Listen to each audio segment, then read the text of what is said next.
Hi, I'm going to go through this set of slides which I prepared, but I didn't get a chance to talk to all the students about this. We're noticing that, at least in my case, there is a lack of understanding of how do you go about doing your own thesis. So in this, I'll be walking through what is expected of you, how do you understand the topic, and how do you proceed with the process which will lead to the product, which is the final design which you want to use. I'll talk a bit about what do you mean by a hypothesis, what is critical thinking, and all the things which you can read in front of you here. Okay, so what is expected is that you have to stand in defense of your thesis as a fully qualified architect. Please internalize this very deeply. You have to make positions. You have to take positions. You have to be original. You have to defend it without making logical mistakes or bad arguments. You have to be mature and hear out everybody clearly and try to be empathetic to the other person's point of view and see why a juror is trying to look at your work the way he or she has expressed it. You have to acknowledge differences. There's going to be differences. There are going to be differences. Then your conclusion should always be at the end. You should not start your thesis with a particular conclusion. And this is tough actually, because conclusions creep in very, very easily, especially when there's something visual. More about that later. So all the things which is written here, you have to be very careful. And you just cannot copy blindly from the internet. I just wouldn't like that. And you will be doing yourself a disservice. See, architecture is a foundational subject. It covers a huge ground. It's very important that you take advantage of it, and it will act as a springboard for whatever else you may end up doing in your life. I've got very deeply into computers and music, and my training as an architect helped there. You could be anybody. You could be a businessman. You could be knowing how to detect some employee of yours is fibbing or not. All that will happen if you were honest with your own thesis. This is a really good training ground, and you have to really take advantage of it. You will just regret it if you don't take advantage of these 4-5 months which you're having. Okay, when you're trying to understand a topic, you have to understand that a topic has to be differentiated between the problem space and the solution space. Now the word space is used here very metaphorically. It is not to do with architectural space. It's like your mind space, the space inside your mind. When you're thinking about a problem, you cannot be thinking about the solution at that point in time, at least. Later on you'll get a chance to vacillate or shift to and fro between problem space and solution space, but right now when you start thinking about a problem, you have to be fully immersed in the problem completely. You have to roll in the mud. You have to look at it along various dimensions. What's the impact of society? What impact will it have on society? Or what are the economic issues which is there? Maybe patriotic issues may be there in your project. Things which are not usually the dimensions of an architect. Architects usually are talking about form and space and people and all that, but when you're talking about problem which you are trying to deal with, you could bring in any number of various axes, I will call it, and then measure along those axes what you want to get involved in. You could talk about psychology, you could talk about aesthetics, you could talk about philosophy, you could talk about historical implications, you could talk about regular architectural issues like sustainability and climatology. All that also would be there. But the idea is that what is the reason why this problem exists? Okay, now while doing all this, just don't worry about how that problem will get solved. Because if you start worrying right in the earlier stage, like, many people have the habit of doodling and working out some sketches and things like that. You'll get an opportunity to do that later. But in the initial stage, at least, just be empathetic to the problem. Sit on your haunches with your people in that particular problem space. Who are the people suffering the pain? Are you able to feel their pain? Can you sit with that fisherman or that villager or that agricultural whatever you're trying to do, or that exhibition space or housing or fishing village or whatever? Can you sit with them and just hear what their points of view are?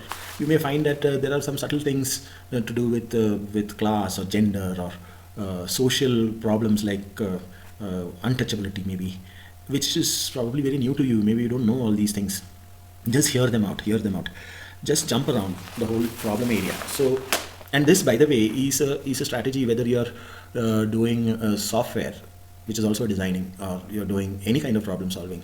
It need not necessarily be architecture itself. I may be wanting to compose a song, and I really want to get into the mood of that particular song in that film. Maybe a music composer, so I need to know the problem. What is the thing which is going to trouble me?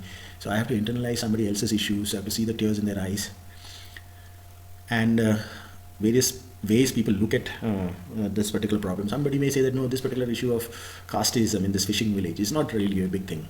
Somebody else will contradict that, say no, no, it is a big thing. So you need to know all those various points of view which is there, and don't make any judgment at this point in time. Just let it soak in, and the next stage, of course, you have to qualify it further and know what's the gravity of each of these aspects. Then you start crystallizing some 3-4 issues which you really want to say that, according to you, after being very empathetic to what is going on in that particular project, you want to now take positions and say that these are really critical stuff which needs to be handled. Then going into the solution space should be a very reluctant exercise. Why I say this is because many architects tend to over-design. One of the principles of organic design process, I'd given another talk somewhere many years back, and I have a presentation of that separately, is that the best design is the minimally invasive design. So if you're trying to go into the solution space, you give a lot of credence to say that, can I really contribute to a solution architecturally here? And you may be surprised, sometimes you can just do a very minimal intervention and come up with some really nice stuff. There are many examples about how that can be done, which I can tell you separately. But think like this, it's like minimally invasive surgery, which the surgeons nowadays adopt. Why they do it is that earlier, for example, if you're doing an appendix, you have to cut up the lower part of your stomach and then extract the appendix out. But then they realize that it can create a lot of side effects. So now the strategy is that whenever the surgeons have to go into your body to repair things, they will try their level best to do the minimal amount of intervention. And that's a very useful strategy if you want to do something really useful.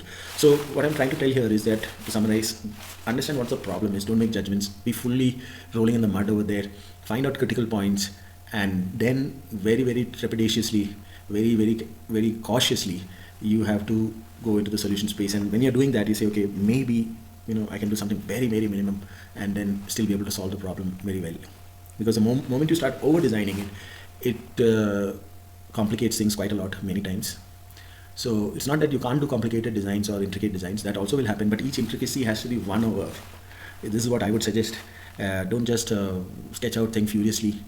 Just hold that excitement till you are damn sure that it comes out because of a strong internal need for it to come out.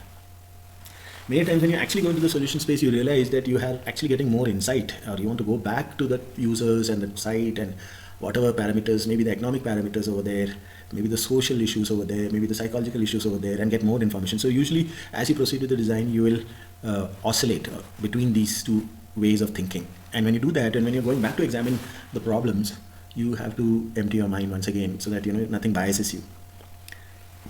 Of course, you have to use your own intelligence and ask yourself that the information being given to you by the user, for example, are they expressing it in the right way, or are you getting very superficially impressed?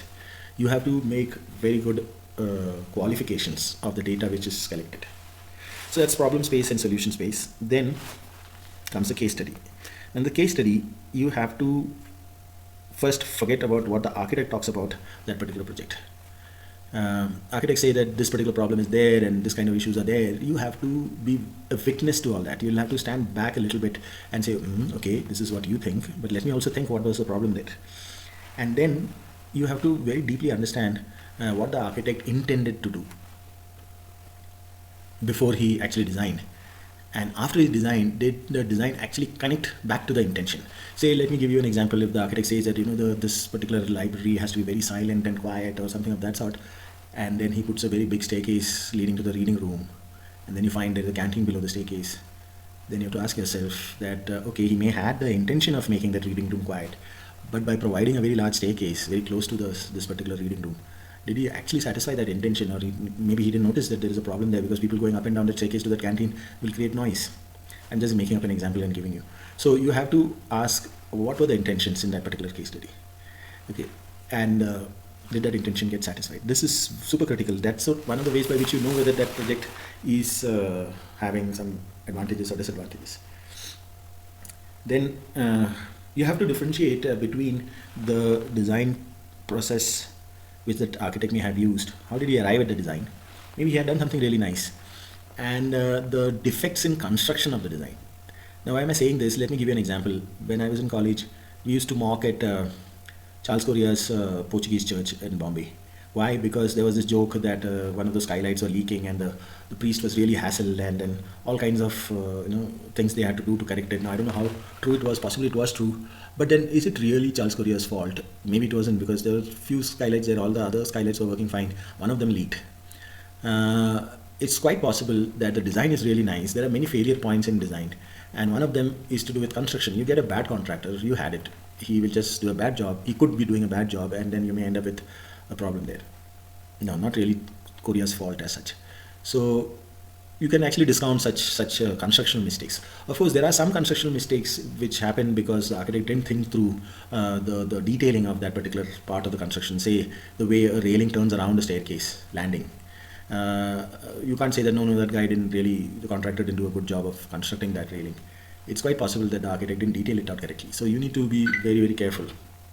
So projects can never be all good or all bad, and this is a way you would have to look at a case study. You have to check all the assumptions. You cannot just start with some assumptions. And of course, he is like that only, that this kind of architect always does like this or something like that. One clue is to ask yourself how many words representing generalizations are you using in your thinking. For example, if you say all architects are like this, or all contractors are like this, or everything is like this, or every material there is like that, or something of that sort. These are all very, very, very, very strong statements, and almost always they're wrong, because there's nothing called everybody and everything and always. So you need to remove all those assumptions and then present the case study. Now the other thing is, so we've done the case study, we've understood the problem space. Before the case study, we've done this problem space, we understood the critical points, we have started understanding what other architects do in such a situation. If you have a project which is not really having a direct equivalent, that means nobody has done that particular project ever, then you'll have to look for functional equivalent case studies, possibly, which goes deep into the issues, underlying issues of your particular project. Say you're doing deep sea ocean housing, which is a kilometer below the sea level. Now, nobody has probably done this project before. So your equivalent may be to study maybe submarine, maybe to study mammals like a whale or something like that, understand how the body structure of that whale is. So it's not a design, it's something else which you're studying, but you have to point yourself in the direction of that problem space. Anyway, so we have done this. So we have reached a stage where we've understood the problem. We've got case studies. Now we have to start with our designing. Now, designing, again, you may be tempted to really start drawing out things and sketching and things like that. If you're doing it, tell yourself that please don't fall in love with whatever which is there in front of you. All of us are creative. It'll end up being a debate of who's more visually attractive than the other one. Nothing much more than that. And buildings are like people. Good architecture is like people. They're multidimensional. They're not just the 3 dimension of geometry which you see. You have to understand that a building can be, in popular terms, maybe very ugly, for example. But it had a lot of sensitivity and a lot of value, and it still worked really well. It's like you meet somebody, not very impressive at all, that guy or that girl, and turns out that there are other dimensions on which that person is really, really very impressive and really, really useful and really contributing to the world. So buildings are like that. So please don't start falling in love with whatever you're sketching. That's just one of the things which may or may not be important. In certain kinds of projects, it just may not be important at all. You may be doing a very technical kind of building. I mean, why would it need to have some great harmony and rhythm and all that? It may be a laboratory. Let it be stark, and whatever comes out, let it come out, as long as it's performing the needs of that laboratory. What I'm alluding here is that let all that come as a conclusion towards the end of the designing. Instead, you start concentrating on the process itself. How do you drive this process ahead? How do you create thinking movements in your mind? You have to move things in your mind. You have to make that mind rotate and create design movements. One useful technique is explained a little later. It's John Zeisel has explained how a design process actually rotates around in your head. Coincidentally, this has been picked up by software designers, and it's so well formalized there that it is widely adopted. They actually demand that such a movement be created when a software is designed. It's called the agile process. I'll tell you how to do that. And you would be iterating. Iterating means going round and round in circles, metaphorically, where you would worry about various aspects of the process and let the product come out of it as you invoke the process. Now, there is another complication in architecture, which I think I have explained in the other slide, so I'll start with this, that you should actually be in a position, ideally, and I don't know whether 4-5 months you have the capability to do that, But you can actually, there are a lot of complex designs which gets really done and iterations are done over a day. It does not take days and days. In software designing, I can tell you some very, very complex software are actually iterated over a day. So if somebody comes and tells me, no, my project is really complex, I have to think through and all that. Yeah, you have to think through. That's why we wanted you to be totally be immersed in the problem space, right? So you get so nicely close to the requirements of that design, and you're so empathetic to what's happening there, that when you actually start the designing, you can actually clickety clack go very fast in your iterations. The design itself will take time, but each iteration in the design. Now, what is an iteration? Let me give an example by a potter on a potter's wheel. So one turning of that wheel makes that pot visible to that potter all around. Means he can look at that whole pot from all angles by one rotation. Now, of course, with one rotation, he can't make the whole pot. So he keeps rotating the potter's wheel, and one rotation is one iteration. So you're examining all the angles of that particular design, and then churning out something or the other, throwing out certain things. Something comes in front of you on that potter's wheel. That doesn't mean that the design is actually ready, but at least one iteration is ready. Now, if you can document these iterations, so you have to keep your sketches and doodles. You would be starting some kind of doodling, I guess, here. As long as, again, I'm warning you, don't fall in love with all those visual things. But keep it as an evidence that, okay, I've actually walked through all the various angles of this particular design as I'm going in the solution space. And then here is the end result towards the end of those iterations. So that will be really useful. Okay, so that part about what John Zeisel said, that I'll come a little later. Before that, let me explain what is a hypothesis. Hypothesis is a way which you originally thought of solving a particular problem in your problem space. Now, in your problem space, there are lots of problems which you are facing, and you would be making your own original assumption. You would say that, for solving this problem of privacy, I'm going to do A, B, C, D, E, F. That's an hypothesis. I believe that is the right way to solve this particular problem. For solving the problem of social issues of separation or casteism or whatever you think is important in society for your project, you will make another hypothesis. So your project will have a fair amount of different original thinking to solve various different parts of your problem. But that's not the only thing you have to do. You have to check whether is this really the way it will be solved. Let's say I'm designing a bookstore, and actually saw one of these staircases in a bookstore, and in that bookstore they had used what is called a samba staircase, which is a different kind of staircase, which is halfway between a regular staircase and a ladder. Now, so the hypothesis is that I have to go from the lower level of this particular shop, and there's books which are stored in a loft kind of area, but I don't want a ladder because there's a lot of movement. So I want a samba staircase because it's somewhat like a ladder and not really a staircase also. So that's a hypothesis. Now, you need to check that hypothesis. So you would say that, okay, if I'm right about this, and if this samba staircase is really going to do its work, then let me try some tests. Let me check whether this hypothesis is right. And so I will devise some checks. One of the ways to check it out is to really check another samba staircase somewhere else and see how that is performing. Whatever, the test could be of many types. Okay, it could be an empirical test based on experience, or it could be a rational test based on some rational thinking about that particular hypothesis, whatever it is. But you should be armed with the test, and then you should perform a particular experiment to check whether your theory that the people from the lower level of the bookshop going to the top level where there is where the books are stored, and this is actually that samba staircase for the shopkeeper, that it really does work. Now, in performing that particular experiment, maybe if you had the time, you can even make a small samba staircase and ask people to climb up and down, and then measure how much time it takes, or will it cause an accident or something like that. Maybe you don't have time for things like that. I don't think we'll have time to really make some mock-up of all these things. But you could go to another place where such a staircase is existing, and then check that particular staircase out and do some measurements there. If you're doing a little urban design kind of thing, you could actually stand on a street corner and watch the traffic flow and see, okay, where are the chances of potholes coming up. So you'll find that, okay, where braking is happening, potholes are happening there, and therefore you could have a hypothesis which says that I'll use this kind of paving material in that braking area. Then you can go and check whether those paving material used somewhere else, did it perform the way you thought it should perform. So when you finally put in your original thought, each original thought is a small part of that hypothesis. One hypothesis you're making, you could be making many hypotheses inside your entire thesis, and each part should ideally be checked.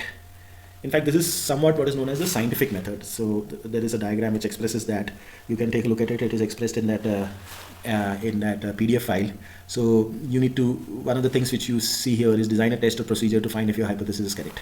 This is super critical because many times a student will just simply design because it looks nice, and then he'll stand in front of the jury and say, no, I think this is the way it will work. without realizing that it was not really tested through, and that juror has got a lot more information about whatever you had proposed. So, and you'll fall flat. So that's why. Now, this is something which is, this particular slide is something which is not often very much spoken about, but I believe this is really, really important. Architecture, when it is finally designed and then built, has got a major, I will call it shutting the mouth kind of issue. Shutting the mouth means that I make a building and the building has occupied that part of that plot of land over there, and it's there, that's it. You can't dynamite it and say, or you cannot take a TV remote or something and point at the building and say, okay, let me experience another building in the same spot. It's not possible. Whatever is there is there. Again, let me go back to the example of human beings. The human being in front of you is there, that's it. So it actually removes the critical thinking about that particular person or building. What can you do? That person is there, that's it. Small children, probably when they're growing, maybe you can influence that child and say that, okay, don't behave like this, behave like that, or whatever. But what do you do with fully grown people? What do you do with a fully grown building? The building is right there. And that's the peculiarity of the experiences which we have in our universe. We are always going to be in one single universe. Nobody has the luxury of traveling at the same time in multiple universe. If he's doing it, he's probably a mystic, some sadhu maharaj or something, and only he knows what is going on in his mind. It is not really useful for anybody else. But by and large, I would say that a built building is practically like a sellotape put on your mouth. You can't say anything about it. It's there, that's it. You can't do anything. In fact, one friend of mine was telling about this, that architecture is all experience. Finally, you experience architecture, you say, okay, this is it, this is the building I have, what can we do? Basically, it's too late to change anything. So as a responsible architect, one should train yourself to think that during the design process, you can pretend that particular plot of land may be utilized in 10 different ways. So you actually should have 10 different universes in which there are 10 different designs coming for the same plot of land. Now, ideally, this is really very, very difficult. At the thesis stage, you're not experienced enough to do your iterations fast. But if you are pointed in this direction where you say that I'm going to solve a problem, but then I'm going to have 10 different solutions for the same problem, then the chance that you can pick from those 10 solutions, the one which will really fit well into that particular plot of land, is much higher because you simply had 10 of them. So that should be your focus. That should be your direction. You should be headed in a way by which you have in your iterations, design iterations, leading to 10 different designs, or at least 3-4 different designs. The more the merrier, and each one of them having their original thoughts in it. And then you say, okay, I'm going to take the 6th alternative and discard the rest for these reasons. That would be really, really a fantastic thesis. And if you are training yourself to do that, it really will help you. Again, let me make a small digression, that all this thinking really helps in a fundamental way of cleaning up your own brain on how do you go around solving complex things in your own life. And you find that you could probably apply it in many different areas. Maybe you may not end up being an architect at all. You may be starting a poultry farm and running a business selling eggs there. And then if you use this approach, you may be able to have the finer nuances of that poultry farm explode before you actually make the poultry farm. I don't know whether the meaning is getting conveyed, but it's really a very useful time to think about life in multiple ways and come up with one of the ways which you want to define. So this is John Zeisel's method of what he explains about how architecture designing happens. So this particular arrow here, which you see behind, and these 3 circles here, this is one iteration, and this arrow here behind represents your river of knowledge which is growing. Actually, this arrow should become wider and wider because you're getting more and more knowledge as you go ahead in your designing. Now, if you take one iteration, you will see that there are 3 parts into it. The first part, you have to work on your intentions. What do you intend to solve in that design? When I say use the word here, conceptualize, don't get mistaken by the popular use of the word concept, which is used in many design things, because the way the word concept is used in many design colleges, architecture colleges, and possibly here also, is actually not very well explained. So let me not get into the controversy of that. When I say conceptualize, what I'm saying here is that make your intentions very clear, that okay, these are the 3 or 5 or whatever critical things which I intend to solve. What are my intentions to solve, and what are my strategies which I'm going to use to solve this? Will I be able to solve it very intuitively, or I'm going to use a lot of scientific way of going about solving it? That is a methodical way of doing it. That's all up to you. Once you're clear what are your intention, then you actually would do some kind of modeling, some kind of creation. So you would probably make plans, sections, elevations, make a model or whatever. It need not be very refined in the beginning. It could be line diagrams or whatever, and bubble diagrams even earlier than that. Then the third stage comes where you actually criticize. When you criticize, you're taking these intentions and then going back to that creation and say that did this particular creation really meet these intentions? Now, while criticizing, you can take some external input also. So don't forget external input. So you can ask the guide that, okay, these were my intentions. This is the knowledge which I had. Can you bring in more knowledge and then criticize it? Once you do that, your first iteration is over, and then you move on to the next iteration. Again, you refine your intentions. Maybe you'll have more intentions now because you've understood the problem more. In this part, you will also be vacillating between problem space and solution space. So somewhere here, while making intentions, you may go back to the problem space and pick up things from there. Then come back here, make intentions, create, then criticize. And then you keep proceeding and keep refining it, just like the potter would work with the pot, and then keep rotating the pot till it starts getting refined. And then over time, that number of rotations of the potter's wheel keeps growing, and then you actually get a nice pot. While doing all these things, this is one area, especially when you're justifying your hypothesis, and you say that a Samba staircase will do this particular function here in this bookshop. You have to construct your argument in a very, very nice logical manner. Now, everybody thinks they are very logical, but quite often there are traps, and you think you're right, but actually you're wrong. And these things are known as logical fallacies. A fallacy is something which looks very, very right, but actually is very, very wrong. And it's a nice hobby, actually. There are some 40-50 such traps which all of us get into. Everybody, including me, everybody gets into it because they are very easy traps, and we kind of construct our arguments around these traps without realizing that there's a trap here and we are falling through a hole. This requires a separate study. So there are some very good links I've given here, and study those and weed out these fallacies from your discussions and your defense. The other thing is not a fallacy, it's called a bias. It's called a cognitive bias. Cognitive bias is where suppose something really appealed to you, something very, very, very, very nicely appealed to you somewhere in your designing, then you will find an evidence to support it practically everywhere. You go to the chai shop, you say, wow, there also they use the same strategy. Wow, see, I was right. You go to a mall and you find that, wow, the same technique is used. This design element really fits. See, I saw that in the mall also. Then you go to probably the toilet and say, you know what, I saw that in the toilet also. And you find that everywhere, like, it seems to be supporting that tantalizing point which you are attracted to. And that's a cognitive bias. Now, cognitive bias is also a trap, though it's not a logical trap as such. It's actually a bunch of traps together where you're kind of being hoodwinked and taken in a direction which you are very happy to go. It can happen in many ways. It's like a drunkard rationalizing that, just one more drink and what is there? No problem, I'll just drink one more peg or whatever. So he rationalizes. He says that, no, that's the right thing which I'm doing.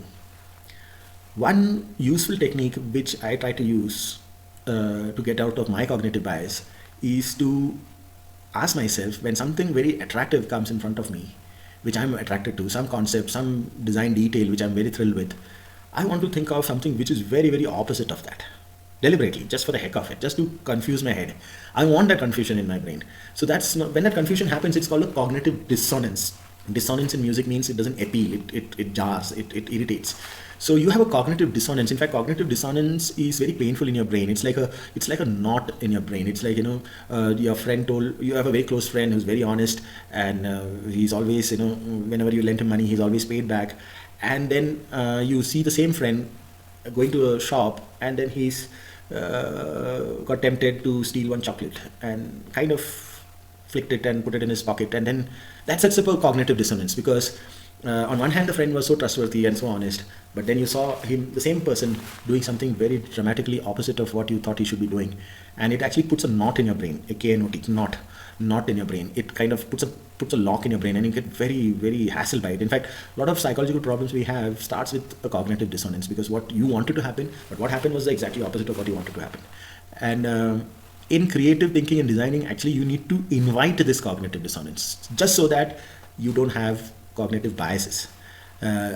So if you think of an idea, you also think of an opposite of that idea, just for the heck of it, just to put your mind into a knot and say, okay, what if the opposite was also right? And let these two things fight it out outside of you. It becomes a pretty interesting fight. It's literally like a boxing match between two ideas. So you say, okay, one idea leads me to this, but the opposite leads me to that, and for all you know, something nice will emerge from those two ideas fighting with each other.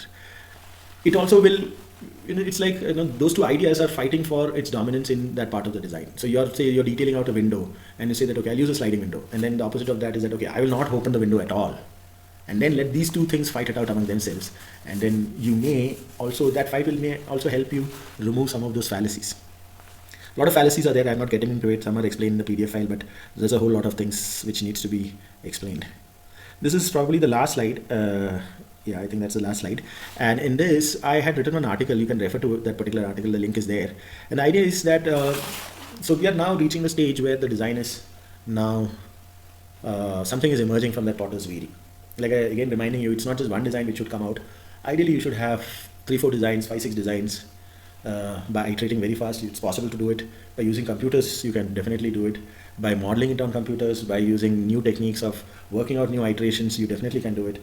All that is within your capability actually, even though you may not be directly involved in computers, it really can help, provided you use that tool in a way by which you are the master and the tool is not your master. And you should be able to work out something really, really nice.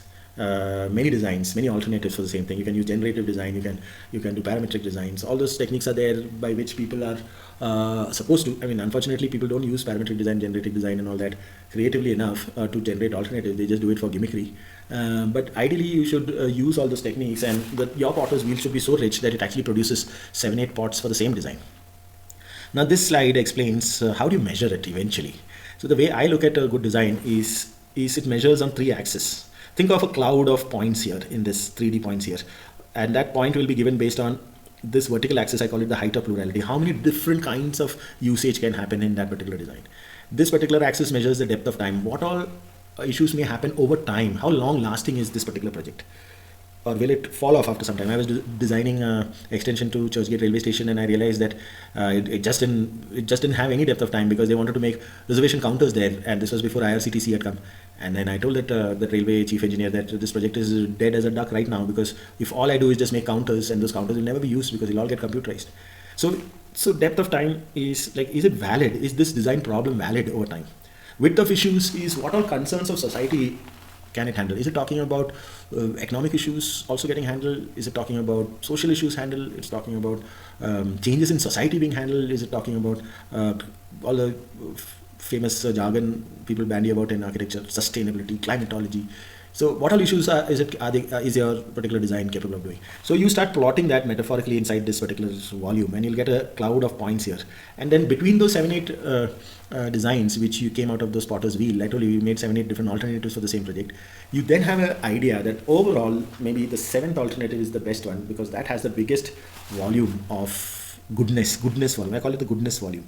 So is your design worthy enough? This is all very metaphorical, and it's not really very mathematical or anything. So you just have to ponder over these points, and that's how you will select the 7th alternative or whatever, 3rd alternative, and discard the rest and start defending the 3rd alternative and defend the other alternatives enough to pose a good comparison. So the juror will say, okay, this guy worked out 6 alternatives, and then he's now supporting the 3rd one or the 2nd one, whatever the case may be, and then he's discarding the others because it didn't fully meet the criteria. That's how you come up with a damn good design. So I've walked through the overall strategies which you have to use when you do your thesis. This is what I would be doing. This is what architects generally practice also. Good architects practice by working out multiple alternatives and selecting one from them.